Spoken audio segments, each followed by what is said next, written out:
Whether your beer is in a bottle, can, or glass, kick back and relax. It's Better on Draft.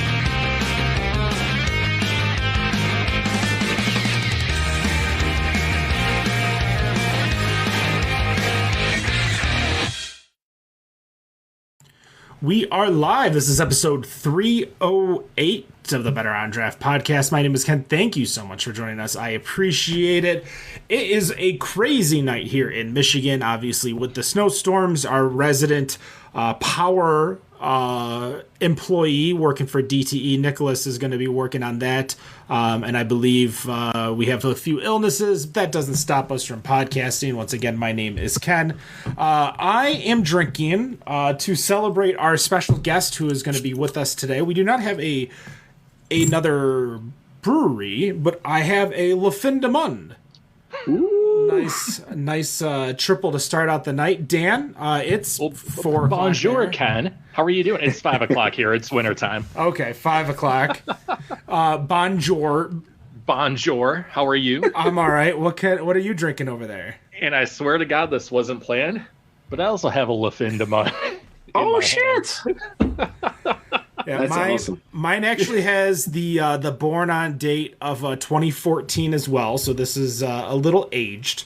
But the last time that I had it, it was definitely held up. Where's the born on date at?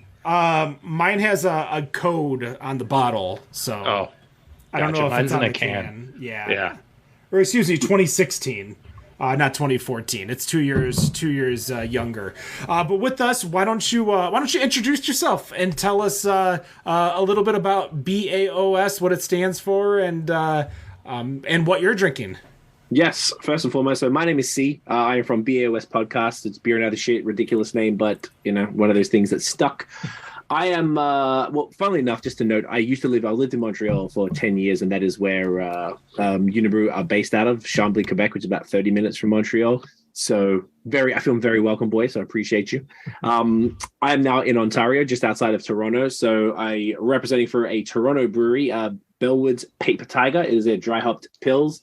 They just brought this back recently. Have you guys heard of Bellwoods at all? I feel like they're pretty well known.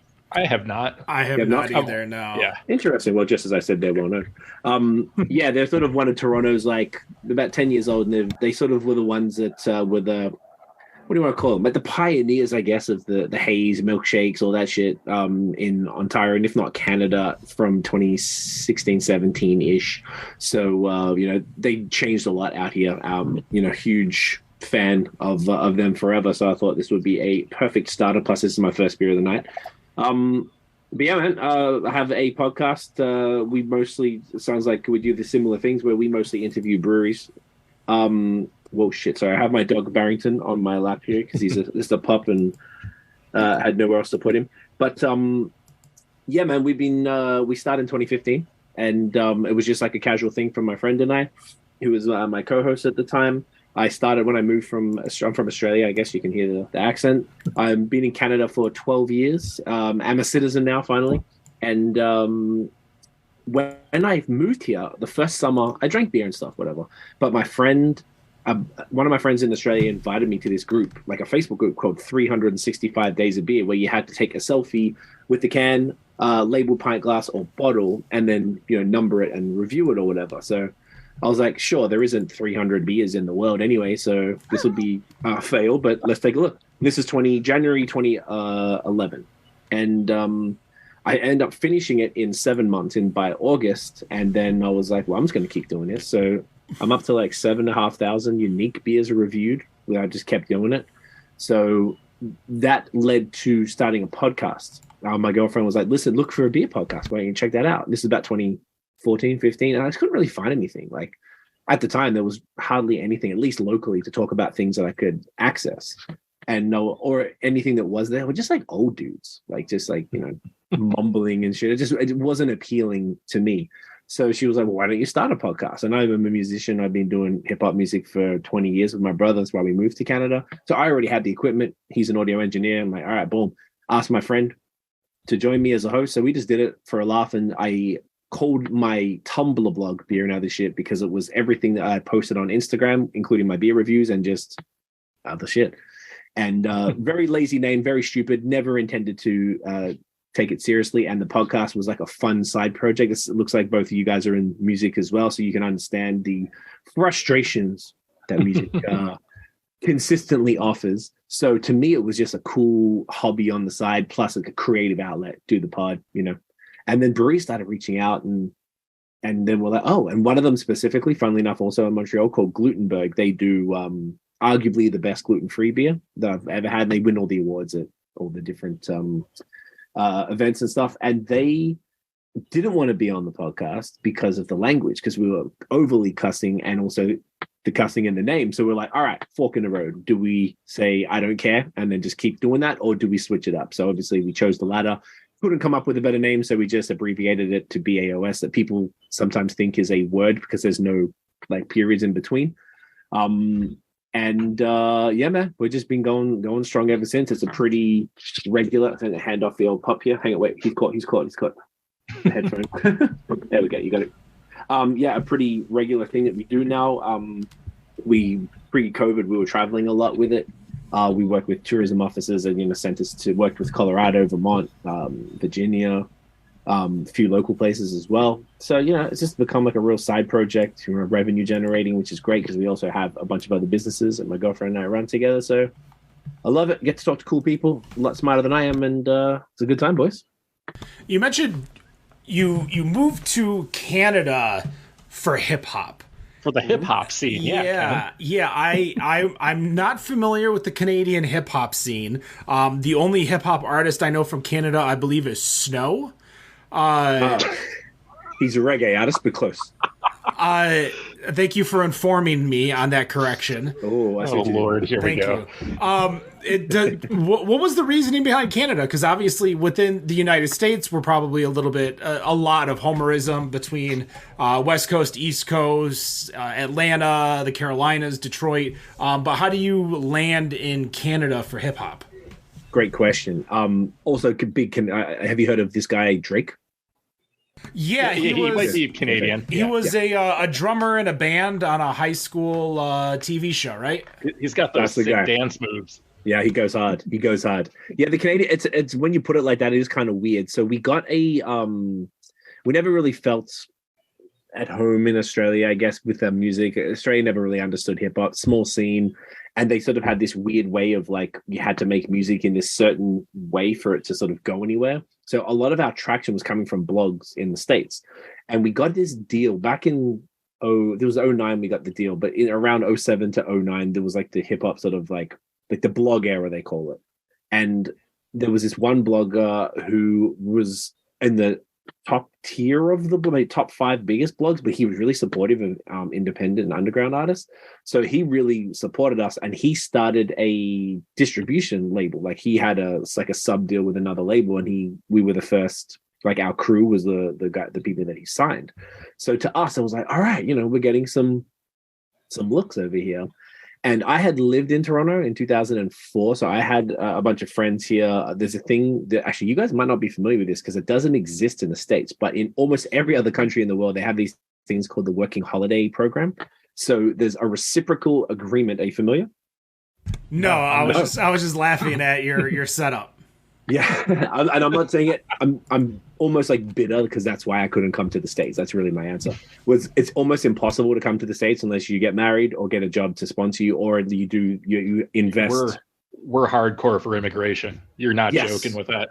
Oh yeah, not at all. There was no way that I could figure it out. Yeah, and I didn't want to get a job. That was not the intention, or something that locked me in. You could do the extraordinary abilities visa, which is the O visa, but then you have to have these crazy references. You already have to kind of be famous to really get in on that, or at least extremely higher up in your field. So there wasn't many options. So in 2004, there's this thing. So as an Australian, you could live and work in Canada for up to 12 months.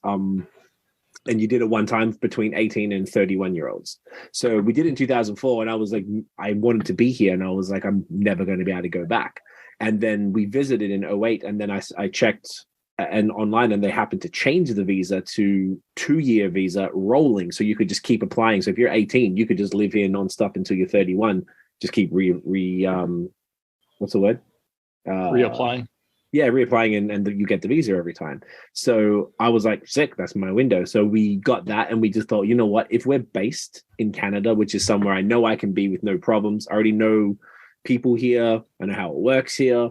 It's a lot easier, so we could easily go to the States for any opportunities. So that was kind of the reasoning behind Canada, and we just stayed.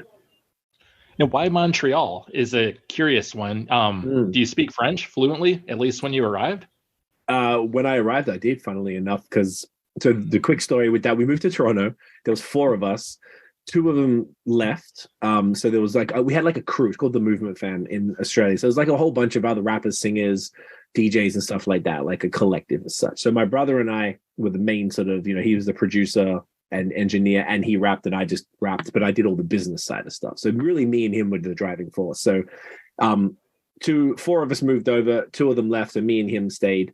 So we were in Toronto, and then I met my girlfriend maybe 6 months after we moved here. So I've been here 12 and a bit years, and we've been together coming up on 12 years. So pretty soon into it. And I learned when I was with her, I tried to extend the visa, but I wasn't able to because I was turning 31 too soon before the current visa ended, and you can only renew it within 3 months of it ending. But I was 31, so then it was too late. So I'm like, oh, I'm fucked. Like, what can I do?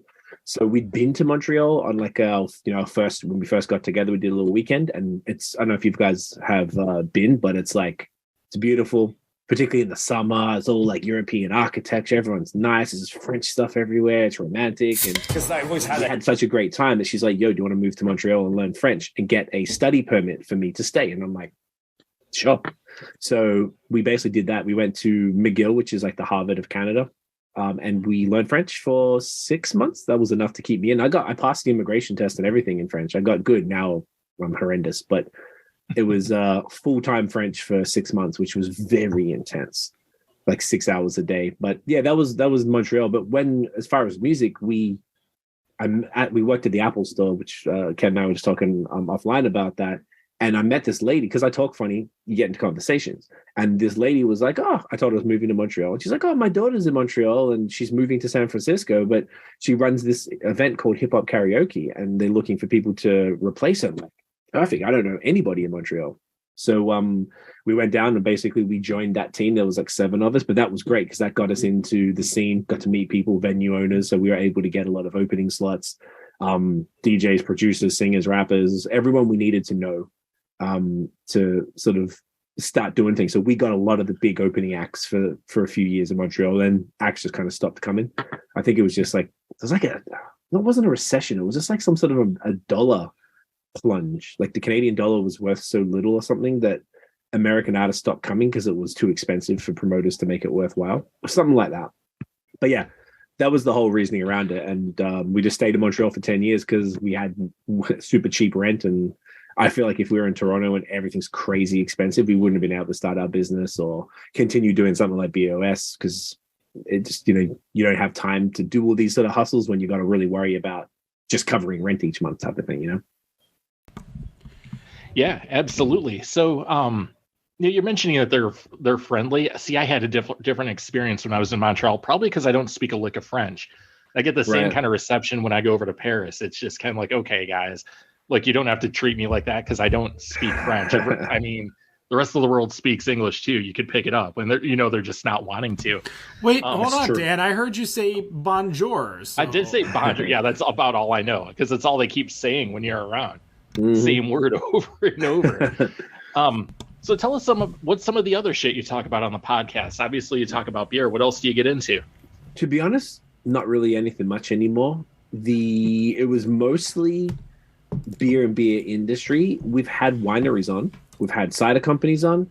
I've always wanted to have a coffee roaster on because I'm big on coffee. But that's kind of it really now. We don't really stray too much. I feel the thing was in the beginning, we might have been a little more flexible and been able to kind of talk about whatever. But I feel like as time went on, and I think just like, I don't know, when did you guys start? 2016. Oh, so you're the same thing. So like is that accurate, Ken? 2015. 2015. Okay. Yeah, I'm just selling a short. There you go. So we're the same age, right? So back then, there wasn't many of us, eh? So when we like, I think the thing was we became, and probably similar to you guys, became a little like ingrained and known for beer interviews and brewery stuff. And I know now we have an industry following. So people in the industry listen to learn stuff from their friends, competitors, whatever, just other people in different areas, in different regions and such. So I feel at this point, we wouldn't really be able to stray anymore. I don't think the audience would like it too much. So it's sort of, yeah, the name essentially is redundant. I guess it gives me a window to do it if I want to. I'd be down to do those things I mentioned, more wineries, and I think we only had one. I think we did 2 cider companies, but I'd be down to do those sort of things and coffee and whatever. But I would like sprinkle them in. I wouldn't like make it a main thing because I think just people just want to hear the brewery interviews. So painted ourselves in a corner, for better or worse. Yeah. So I'm curious because I know how it changed Better on Draft when the pandemic came around. Yes. How did it affect your show? What did it do as far as how you produced it or what went on? Just give us a story about how you handled that. Yeah, man. Funnily enough, Ken and I were just talking about that offline. The very similar to you guys, to be honest. So previously we only did it in person. We did do maybe we did one in I remember episode 6, funnily enough, with my friend in Michigan, Dave Seacott, who was just working for, you guys know him? Oh yeah, we've had Dave on a few times. He used to run. I love Dave. Detroit. Yep, used to run Good Pour. He might still do. But yeah, he was really? with Brew Detroit for a while. And yeah, we've known him. He's been on the show a few times. Legendary. I should text him in. Love Dave to death. He is such a legend. So he was the first international guest, and we had him on Skype, whatever, virtually, and he just recorded the audio his end. But otherwise, we didn't do it. Didn't enjoy it. Liked the experience of filming in the brewery. So I'd be recording with the guest. My girlfriend would get the B cam, and then she'd go around and get the B roll and all that. It was a whole ordeal to edit. We instead of editing a 2-hour interview, we'd cut it down to like the best 20 minutes and splice in the B-roll. But it was just like a process. It was a whole thing. So when the pandemic hit, we were like, fuck, what do we do? So we, just like you guys, it's like, didn't have a choice but to go virtual. So now I don't know if I'd even want to go back really, unless it's under special, like say what we did though, we broke it down. So you guys, I heard you say it was 300 and something episodes. So we've done a similar amount. And what we did was I broke them down into different, is it seasons? Yeah, it's seasons, right? Or series. No, it's seasons. Seasons would work.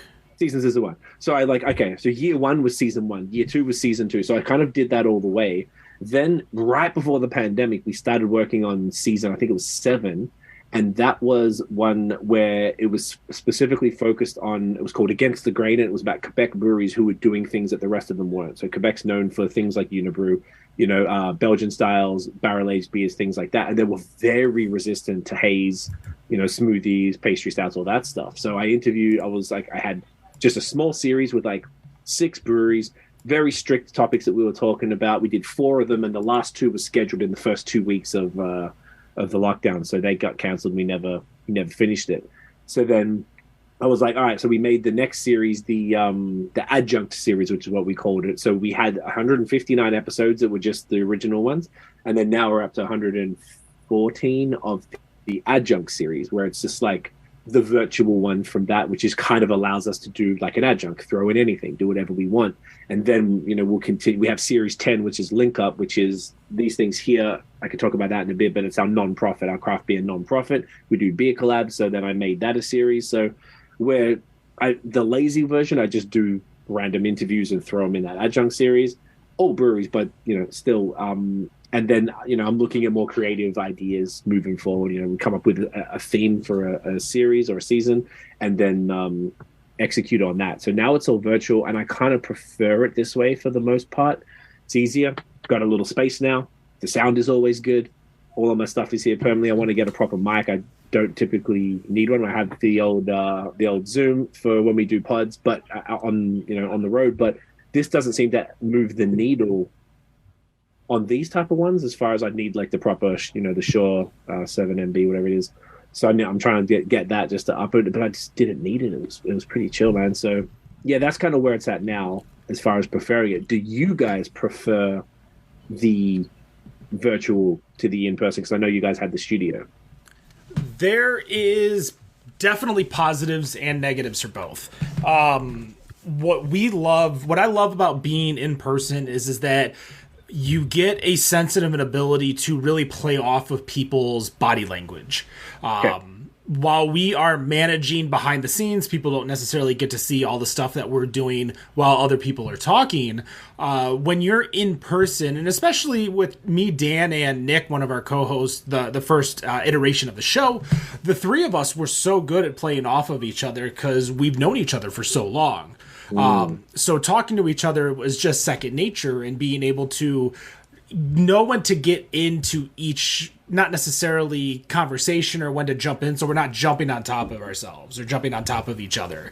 Gotcha. When we're in Zoom, you don't necessarily get that because you're only seeing, pretty much from the chest up. You're not seeing my arms move necessarily. You're not seeing a lot because not everyone's even necessarily watching the Zoom. They're busy looking at our show notes and different information, so they don't get to see it. Now, we kind of followed the same thing that you had, where we didn't necessarily have seasons as much as when like new hosts came on and hosts left, like when Dan left and moved to Arizona, or when we had Anjon for a bit or Matt Bush on. So those were kind of our quote unquote seasons because you get a different group of people, a different set of hosts. But we actually separated on our show. We have the Better on Draft, the National Series, and then we have the Michigan Series, which we still focus on, kind of like how you were talking with the Against the Grain for Quebec and doing, still hyper local stuff in Quebec or Montreal. We're still doing some in Michigan, but because we are talking to the likes of Sierra Nevada, Yingling, Boston Beer Company, Firestone Walker, we've garnish such a larger audience that's more national, that when we want to talk to something that's a little bit smaller, like we just did a 3-part series with Dark Horse. And while Dark Horse does have a long-standing name within the craft beer industry, they've been with 25 years. It's been on shelves in most states at one point. Not many people really know about Dark Horse or know about upcoming. We have a brewery called Ellison, which is going to be coming on, and they're going to be talking about their brand new NA beer. And not everyone who lives in California that enjoys all of our national shows wants to listen to that. So we kind of like segmented it off. It's still on the same stream, but we're still doing shows in person. But the studio is done for. Like we're not going back into a studio. I just enjoy it. I don't know if Dan, you feel the same way. I mean, you were gone for quite a few years before you came back because of COVID. Yeah, the pandemic actually brought me back. I was sporadic here and there when I managed to travel to Michigan for a couple of years there. Then the pandemic happened. I think the biggest thing about the pandemic too is it really let us get those more national people on. When you were doing the studio, to get someone in the studio they had to be pretty local. You couldn't get someone from, say, if you're familiar with Michigan, from like Sheboygan, someplace like that, to come down to the studio. I know Austin Brothers did one, so I guess maybe that's not a good example. Nick from Sheboygan did as well, so. Did he? Yeah, see, I'm screwing up there. So, but yeah, like a Traverse City Brewery or a Mackinac City Brewery, it's tough to get into the studio. Right. Now that we've gone virtual like this, it really does open it up for people who wouldn't be able to make it in. I think that is the best positive. I do agree with Ken, especially the three of us, and even Rob, because he came in pretty quick after we started too. Really were able to read off of each other, even when it came down to like pouring beer. It was just a really great way to be able to read everyone's body language and see where everyone's coming from.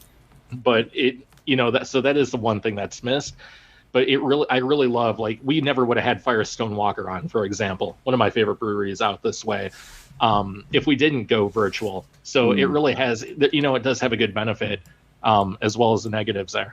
Yeah, I definitely agree with that. Like when we would just, it sounds like we've had very similar paths actually. But yeah, it's really cool to go there. Love seeing a place.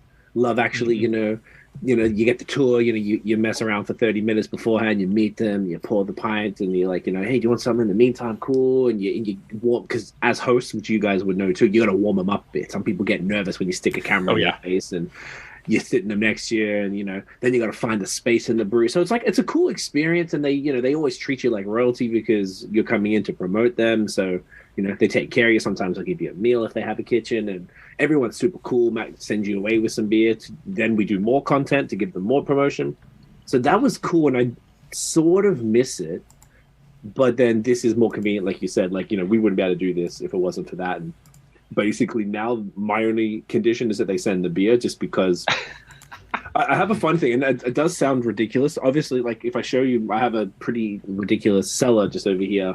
So I don't need any more beer. But what I learned was, so when the pandemic first started, this is what we did. We had so say if we had a brewery on, and then I'd be drinking, oh, what are you drinking? I'm drinking Bellwoods. What are you drinking? I'm like, oh, they're drinking their beer. And it kind of felt weird for me to be drinking or essentially promoting another brewery whilst talking to this person about their brewery and they're drinking their beer, but I don't have it. So that always felt weird. And then there's a brewery here called Nickelbrook. These guys right here, actually, we did a collab with them last year. They did these events in 2020, I think. And what they did was they sold like a 6-pack where it was the same 6-pack. It was like pretty affordable, $30-$40, something like that. And then they did a Zoom live session with the head brewer and the marketing guy. So they'd interview, they'd make it fun and make it jokey, and you just drink through it, and everyone's at home anyway, and it's kind of it was this really cool experience. So I was like, that's the secret. That's what we have to do. We have to all drink the same beer, because they had 300-400 people in these Zooms too. So with everyone drinking the same beer and commenting on it, and I was like, this is it. So then we started doing that, and I felt like everything made much more sense after we started doing that. So I've been insistent on that for the last 2.5 years, I'd say. And I think it makes a difference. Yeah, I'm glad you actually mentioned that. That's something that actually slipped my mind.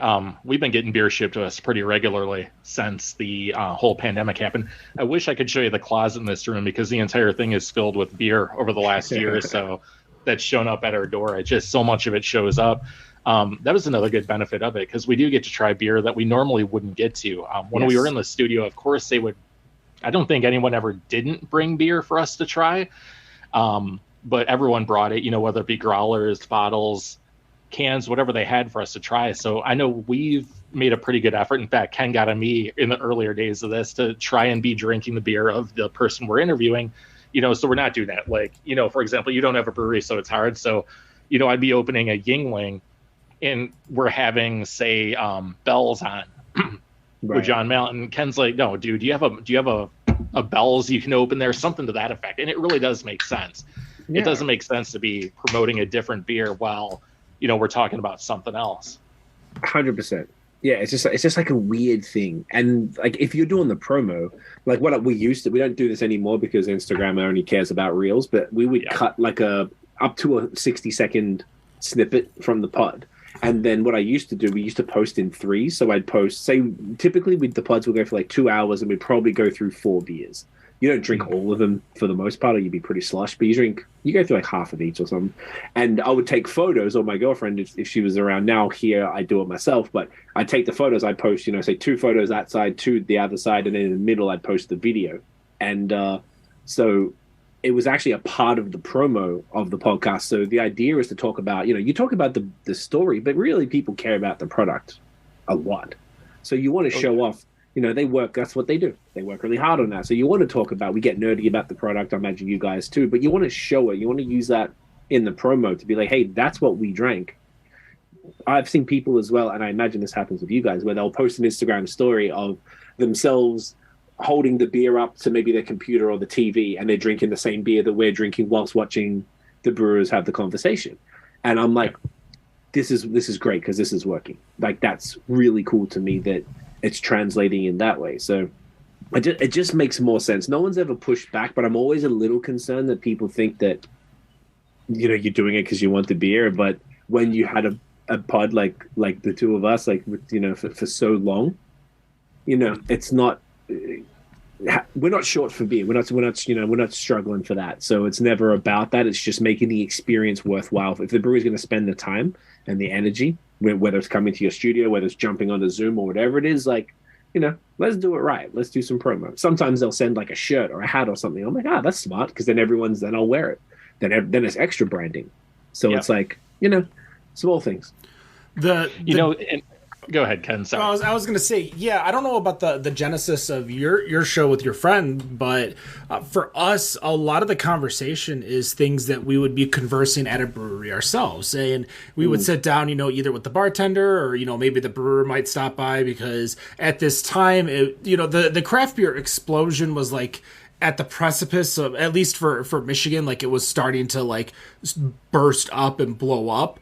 So getting that opportunity to talk to those brewers, I'm like, I feel like this was a great show. So while we're not necessarily too specific into the product, like we'll talk about the product and review the product a little bit, but we're not technical. We're not brewers. We're not people who understand brewing and hops and malt and yeast cultures, but we want to hear the story. And that's kind of the thing with a lot of these guests that we have, is we talk and we hear these stories that you don't necessarily get, because we do our due diligence. We do our research on these people. We learn about their past before they come on. We get called stalker a lot because we know a little bit about where they were before they even tell us. So we're prepared to ask these questions about, hey, it looks like you were a cellarman over at Budweiser. What was that like? Sure, you're here promoting, say, Sierra Nevada, but there's got to be a story in there that got you from Budweiser to Sierra Nevada, and it also gives an insight to a lot of people that don't understand necessarily what happens at those big name breweries, where you're not necessarily just a cog in the wheel. You're doing something a little bit more specific. So I think for us, we took what we were conversing naturally at the bars with each other, and we're like, let's talk to these people and share their story a little bit more. So for us, we don't necessarily, yes, we do try to drink their product and, review their product, because that's the big thing. But to us, the more important thing is the thing that the people can't get on a shelf. You can't get their story on a shelf. The story. Yep. Exactly. I love that. Our tagline is like, we share the stories about the people behind the beer. So that's a great tagline. But that is exactly what we do. That's what you just said, man. That's it. Like, that's what all of us are here for, because it's cool. It's all about the beer. But like you said, you can't get those stories unless you come here. And for those people, owning, typically we like to, you can speak to anyone, I guess, but I like to speak to either head brewers or owners. Typically both would be optimal, just so that I feel like the head brewer who's in charge, maybe the recipe design or whatever, they can speak in detail, like you just said, about the things that we don't know. I don't know shit, man. Like, I'm just a guy. Like, I'm not BJCP or Cicerone or none of that stuff. But these people know everything. I learn a lot from them, so I can speak to them somewhat on their level. So there's that side. And you get the owner. They can talk about the history of the brewery. I like to find out, how did they discover beer and what led to that, wanting to own a brewery and, drop a milli on this spot and getting all this equipment, dealing with all the red tape and all the headache that comes with it, and and the passion that's behind that is very inspiring. So it's I feel like that is just such an important thing. That isn't it weird as well though? Like, craft beer, like, why the fuck does craft beer have podcasts? Like, who even cares? But a lot of people care. A lot of people care. Yeah, it's shocking. And it's like brewery owners or brewers or whatever it might be. It's quasi celebrities in this very strange niche that we're all obsessed with, and it's. I don't know. I feel like we serve more of a purpose as podcasters than perhaps we did when all of us started in 2015. And it's been cool, ride that wave. I'll tell you what's funny is when we get recognized by our voices, too. I don't know if it happens to you. It's happened to me and Ken a lot of times where people recognize us from just listening to the show. It's like, wow, okay. So did you not have video before? When did we start video? We started video around episode 100 or so. But the video tried beforehand, but the video setup was very imagine, if you will, like a podcast like Joe Rogan, except instead of like cameras that are facing, it's facing like a wall of people on a panel. So if you looked really hard, you might be able to see the person, but you're not necessarily seeing too much of them in some of our older videos, not until we got into that. But we also weren't posting it on like YouTube. Like, if you weren't watching it on Facebook video, you were watching it on podcast, like Twitch. iTunes. I mean, we even tried Twitch too, but Twitch necessarily you're going up against Fortnite people and all these other podcasts. Someone in a swimming pool on a hot tub unicorn, hot tub streamers now. Like it's hard to. It's not necessarily hard to compete, but we're going towards where a lot of our people are, and a lot of the people that we go to are traveling, and you can't really watch a video while you're traveling. You're listening to a podcast. Right. So everyone, you're going to a brewery, therefore you're going to listen to the podcast about that brewery. You're not going to watch the video beforehand and then go to the brewery. You're just going to kind of get a feel for that brewery as you're driving up to it. So yeah, I got called at the beginning of the pandemic. I was at a local party store, and I was masked up, and I was talking to Ashley, who was at Holiday Market at the time, and he was getting me a beer from a brewery that I was waiting to pick up, and somebody just eyes are right on me, like, oh my, like I know this person, and then they finally said, hey, are you Ken from Better on Draft? And I'm like, oh yeah, that's me. But all they could see is just my eyes and my voice. Interesting. That's cool. That's actually that's really dope that people are listening that much, and they can recognize you from your voices, particularly because you're Americans and you're in Michigan and they recognize you there. Like, I maybe stand out because of my accent, but I know all those people in Michigan sound alike, so it makes it hard. Tell me about it, fuck, man. You guys, I can never tell you apart. I have no idea who's talking most of the time. We had video from episode 15. And we've done similar amount of, you guys, somewhere between 3 and 350 episodes. And because of there was the video side, but because of the reviews, so we've done a bunch of collabs. These are all collabs we've done, but I have this stupid thing where because you're doing the beer selfies, right? I don't know, I can't smile on command. I didn't know what face to make, so I'd always make stupid faces. And eventually I settled on this sort of like an open mouth face. And that became the thing. So we do collabs and there'd be people would put the stupid face on the can or whatever, because that's what unfortunately, became known as that. So I think for me, it was slightly different just because of the, people knew the face more because there was multiple aspects. There was the review side. So maybe people didn't even know about the pod, but they knew about the reviews, which kind of would be strange, I guess, thinking about it like that. But there was so many, most of the stuff is video. We're doing a lot of video work, and because I'm featured prominently in it, I think the face would probably do more, but no one's ever said to me because of the voice over the face. So that's fascinating to me. Well, let's talk a little bit about your travels, because you actually about 5 years ago were here in the state of Michigan. Hitting up some breweries as well as the Summer Beer Festival. What was your thoughts on the craft beer scene in 2017, as well as the festival that you went to here in Michigan? Loved it. Great research. You guys were just talking about the research. That's amazing. So that was with Uncle Dave. He hooked that up. So we went to the Michigan Festival of Beer in the 20th anniversary in Ypsilanti. So I had been to Detroit once before for beer in 11 or 12, 11, I think. And we went to Motor City, Detroit Brewing Company downtown. We went to, I think, Liberty Street, which is now closed. And it was cool, but old beer was just cool back in the day. Ontario was that's fine, whatever. In 2017, it was dope. Now, that was the interesting thing about Michigan beer at the time, was that was peak haze obsession for me, because I couldn't get it. So the haze was really picking up. It was earlier than that, but it was starting to really pick up in 2017. We got it end of 2016, I think, but hardly anyone here was making it. So I'm going to Michigan. I think it was July 2017. Really hoping to find some haze, and many places didn't do it.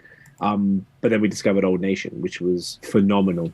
I have a friend now who we did a bit of a trade from Michigan, so I have a can of Boss Tweed in the fridge, which I'm very excited to get into at some point. Haven't had that in years. But yeah, I was very impressed, man. Everyone was super nice.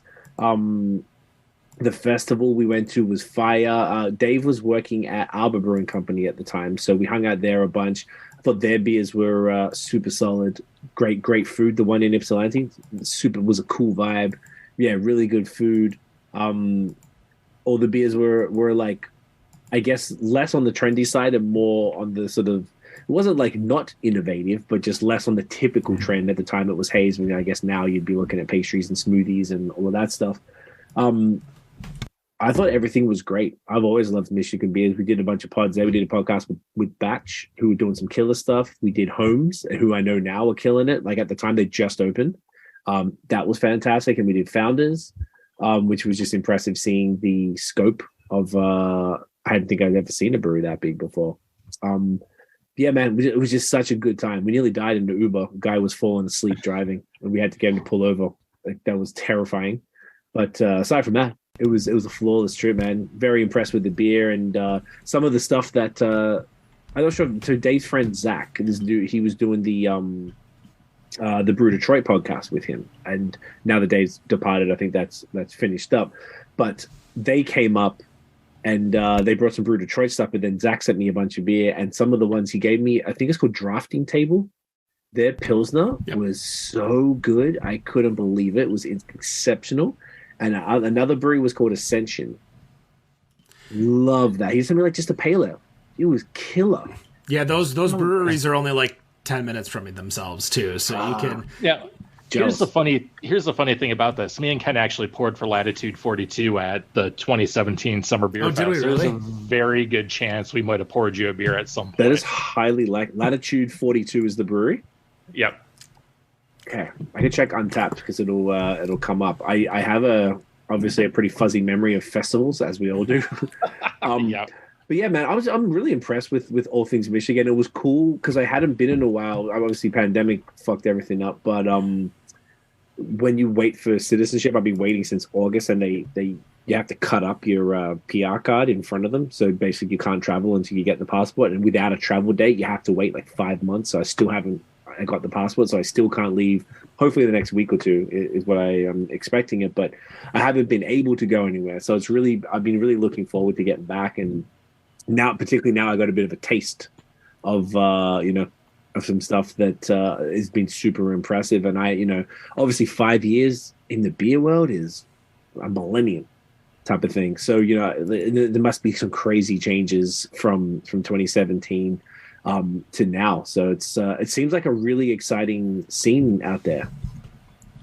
Yeah, the Michigan scene has definitely exploded, both with beers, styles, a lot of places. We had the haze craze. And what's interesting, and I implore you to, along with the, maybe your listeners that come check out the show, that do like Old Nation, we actually had Travis Fritz on with the very first batch of M43, in which my favorite quote still from him is, "I don't know how this will go." Still my favorite quote. We've had him on since then to talk about it and the changes. And even most recently with Old Nation, they came to the Fall Beer Fest here in Detroit and only brought lagers. They brought no haze, no IPAs. They brought solely lagers. And everyone, it kind of weirded everyone out. Like, oh my gosh, what's going on here? Why are you bringing this Pilsner and this alt beer and all these other beers that aren't lager or that aren't hazies? Because they got known for it. Right. But I know they don't want to put themselves into a corner to being that hazy brewery. But yeah, the Michigan craft beer scene is crazy. We do know Zach Clark very, very well. Good. Very, very good guy, fan of the show. Him and I chat all the time about craft beer and social media and marketing and that stuff. Before we kind of finish up, because we're almost at the hour mark here. I know it flies when you're talking. What are some of the other states that you were able to travel to here in the U.S. to kind of get a taste of their beer scene? Great question. I definitely had focused on the States since 2016 very heavily. Basically from door to door, from Montreal to Burlington, Vermont is about 2 hours. So we went to Vermont like 12 times over the years. I had to count because of immigration. When you apply for citizenship, you have to say every time you left. Vermont is probably my favorite place on the planet, period. Vermont has definitely been an impeccable place. Just like people are lovely. I mean, people are nice everywhere, but the farm to table vibe there with all the food over and above the beer, which is just exceptional. Whether it's the OGs like Alchemist and Lawson's or the newer guys like Foam, who we just had on the podcast last night. and Belgian Beer Company and Bent Hill and dudes like that. We have been to New York a bunch, which is super phenomenal. I feel like it's getting better every time we go down there. Virginia, we did a campaign with Visit Virginia, and that was super cool, like really impressive. Over and above like Triple Crossing and the Vale and all the bigger guys, like just a vibe, man. Commonwealth in I think it's in Virginia Beach or Norfolk. Really, really impressive stuff. We went to California a bunch, of course. We did the trek up to Russian River in Windsor, which was incredible. We've done, whether it's LA, San Francisco, and the Bay Area, and I guess into Napa and Sonoma, and down to San Diego as well. Where else have we been? Great beer scene there. Colorado was the other one. We did a whole 2-week thing with the tourism office, and they sent us around the whole state. The better beers are obviously in the Front Range, like Denver, Fort Collins, and Colorado Springs. But definitely, I think Fort Collins was probably some of the best. And we went to GABF. That was 2018. That was fire. Super impressive. And have we been anywhere else? I think that's the main. I went to Philly. I guess that's Pennsylvania stuff. Oh, went to Tide Hands. That was killer. Fuck, that was good. But I think that's probably the main places that we had been, because there was a music festival. We went every year to New York, so we'd often drive and be able to pick up some stuff to bring back. Vermont, we went all the time. Colorado was just once, so was Virginia. Cali was a few times. But there's so many places. We haven't been back to Michigan since 2017. I think from Montreal, because it was so damn far, because it's like 4 hours from Toronto, and Montreal's already like 5-ish from Toronto, so it was just a whole thing. Always wanted to check out Maine to see what was popping out there. Still haven't been to Boston. I want to always, go to Treehouse and Trillium and see what's going on there. Those were probably some of the main ones. I definitely. Florida, I feel like has some really good stuff. Texas. I went to Texas as well. Yeah, I went to a few spots in Texas. Yeah, man, I've really tried to soak it up. Try and trade, try and get my hands on as much stuff from. You guys are obviously moving the needle everywhere in the world and kind of driving craft beer culture. So I like to try and keep up, because keeping up with you guys is keeping up with the bleeding edge, I guess, of the trends. So I think it's fascinating. Everything you guys are doing out there is great, and it's cool to see. Like, I feel like I'll be mind blown next time we go back to Michigan, particularly since probably would be 6 years close to by the time we get back there. I can only imagine how much that sort of change has, just grown the scene and the improvements and stuff, even just from the little 6-pack I got to taste. I'm excited as hell, man. Well, the next time you're coming into Michigan, and of course for all the listeners that decide to come to Michigan, we actually have an app created by Better on Draft called the Michigan Brewery Map app, where you can find every single brewery, including breweries and what they sell. So if you're looking for breweries that sell cider, breweries that sell spirits or wine, if you're looking for breweries that have a kitchen, or breweries that are literally open this second, you can utilize the Michigan Brewery Map app for free for users, free for brewers. The entire reason is to get everyone back to the breweries post-COVID. As we finish up every single show, everybody asks you one final question, then we'll give you the opportunity to kind of tell us where we can find you, where we can find your show, and all of your content and media. Dan, what is your final question here for C? All right. I assume you should, but because I assume it's part of the requirement to be a citizen of Canada, but I'm going to ask a qualifying question to see if I can answer this. Do you follow hockey? No, but I can pretend. No, you don't have to pretend if you're not a hockey fan. So I thought it was a requirement to be a Canadian, but okay. They do ask on the citizenship test. I have no idea. So tell me, what is your least favorite style of beer and why? Either a Rauch beer, which is probably a pretty common answer. A Rauch beer, or anything with too many. I believe I always get confused. Esters or phenols, the banana flavors. I don't like Hefeweizens or like the Belgian banana flavor. The banana, I'm not into that. But Rauch beer is just like campfire cooked bacon and beer. It's just, I imagine it's a real refined palate that gets you there. And the banana stuff, I can't do Hefeweizens, and I a lot of the Belgian stuff. I love the Belgian sours, Lambics, Goose, all that stuff is fire. But when it's too phenolic, like even Farmhouse, when they're overly phenolic, it's just it's phenolic. Excuse me, it's phenolic, right? Am I accurate? I always forget. I think so. Yeah, I'm pretty sure that's. I'm sure there's probably different ways to say it based on where you are. It's kind of like aluminum and aluminium. There's probably a few different variations. It's actually spelled different. You don't have the IUM, like on the actual aluminium foil thing. In Canada, you have the French. So the French spell it like we say it, but the Canadian, like the English version, just aluminum. And I'm like, I can never bring myself to say that. I can't do it. I'll say trunk of a car because we don't say that. I will say a bunch of stuff. I'll say soda and shit, but like I can't do aluminum. But yeah, man, those two is my least favorite.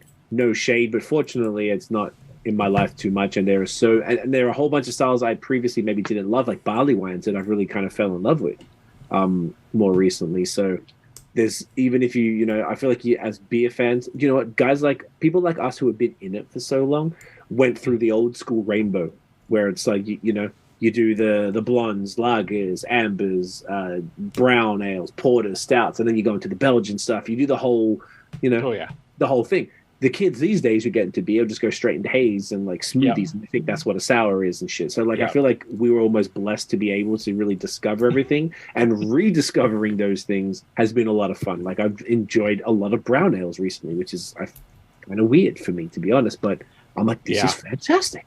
Yeah. I'll tell you, the world before hazy IPAs existed was a wonderful thing. It's really kind of overtaken the market, unfortunately.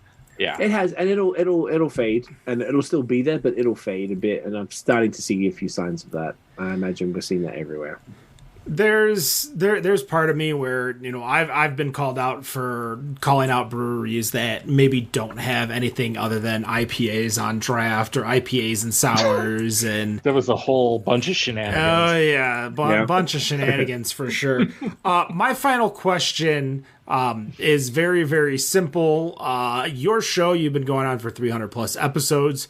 For the person who has just heard about you for the first time after listening to Better on Draft, what episode should they start off with? What is the hook for them to listen to your show? Our most downloaded episode is episode 130 of the original series, which is called The Business of Craft Beer Marketing, with my partner Tiffany and I, where we talked about craft beer marketing. So we have a social media agency, and one thing that breweries typically don't do great is social media. Now, after the last 3 years, they're getting a lot better, but previously they sucked horrendously at it. So that's our most downloaded episode, and I think that's a good indicator of, you know, you can learn something, and people seem to like that episode. And I think our most downloaded one recently would be our episode with the brewery called Badlands here in Ontario. That had, I think it's got our most YouTube views and our most downloads as far as the brewery interviews. And that is because they make the, I've been told, the best haze in the world, period, from somebody who owns a brewery here who's from Chicago, but he's lived here for a while. So he's a king haze maker too, and he thinks these guys do it the best. So that's probably why the numbers were so high. And that was a fascinating one because he's a very intelligent dude. So I think those two, I forgot the number of it, with Troy from Badlands in the Adjunct series, and the original series, episode 130, The Business of Craft Beer Marketing. Check those out for sure. Perfect. Beer and Other Shit, where can they find you? Podcast, YouTube, TikTok, Instagram. What's the details? Literally at BAOS Podcast everywhere. alltheabove.com, TikTok, Instagram, Facebook, Twitter, Pinterest. No Pinterest, I have Pinterest. I'm like LinkedIn, all that shit. That's where MySpace. All of it. Pornhub, yeah. Find it all there. Check us out. Say g'day. Yeah, man. We're out here. We post really regularly. And the podcasts we do every Wednesday live at 8 p.m. Eastern. Not live like this is live, but live. They go live. Awesome. Thank you so much for joining us. That is going to do it for episode 308 of the Better on Draft podcast. No matter what you think of your beer, we think it's Better on Draft. Have a good night.